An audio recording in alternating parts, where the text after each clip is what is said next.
Hmm?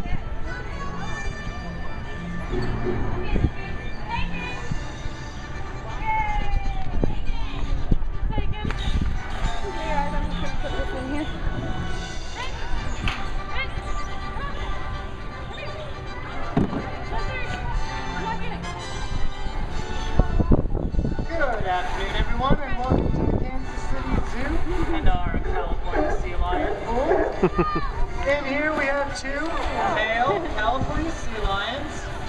Sorry, we should have And got off to my right, working with this trainer, Chelsea, is 8-year-old Vince.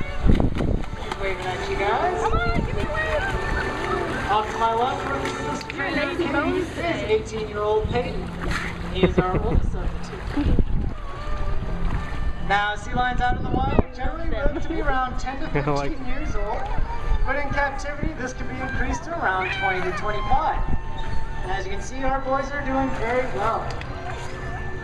Now, our sea lions really do enjoy it when the crowd gets very excited and cheer them on.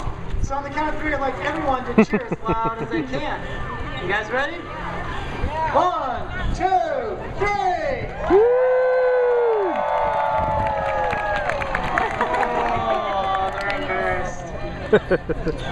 They believe you guys can do a lot better than that. Can they do better? Yeah, Vince agrees. He thinks you guys can do a lot better.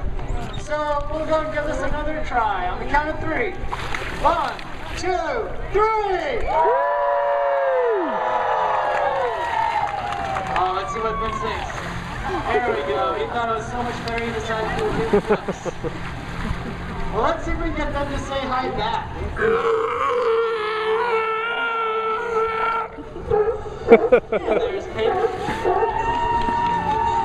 Now you may have noticed that each sea lion has their own unique individualized bark, and just kind of like how we have our own voices. We call And him this LRS, plays a pretty important role out in the wild. and if he doesn't Is do what I that ask, it helps the sea lions to identify each and he other. does not have a chance to earn the reinforcement. Sea lions out in the wild generally live in groups And he's of gonna sit over there and be 100 like, individuals. either I don't care, And if you or look at these guys, they look a lot he's not alike. communicating too much, but So that's how it at some plays point he'll be like, a very important role out there. why are we sitting here? Now Hey, speaking of looking alike, sea lions and seals look a lot alike. yeah, that's what I thought. These guys are California sea lions, they're not seals. There are several ways you can tell the two apart. And the first way you can tell them is if you look at the sides of their heads. You'll notice that these guys have ear flaps, kind of like the way that we do.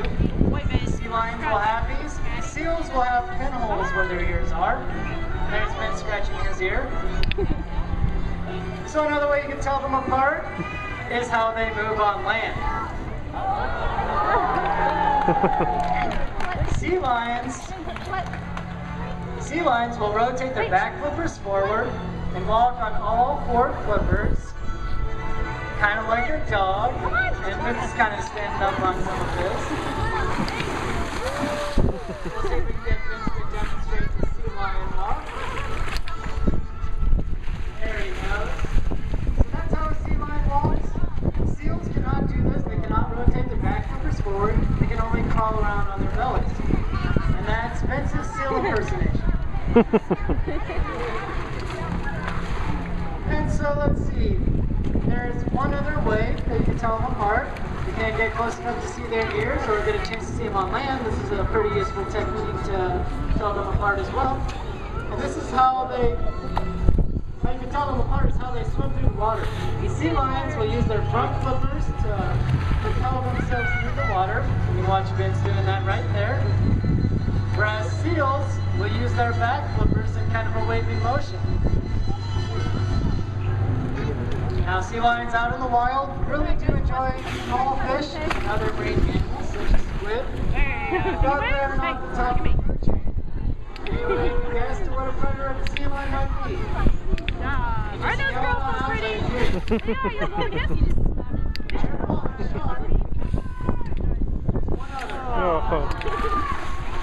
Yes, orca, or also known as killer whales, are predators of these guys. So, these guys have developed several ways to evade these predators. There's Vince giving his jaws first. Oh, it's a killer whale, I get it. Yeah, like I said, we do have a couple of techniques to evade these predators. One technique is called porpoising. It's going to demonstrate that.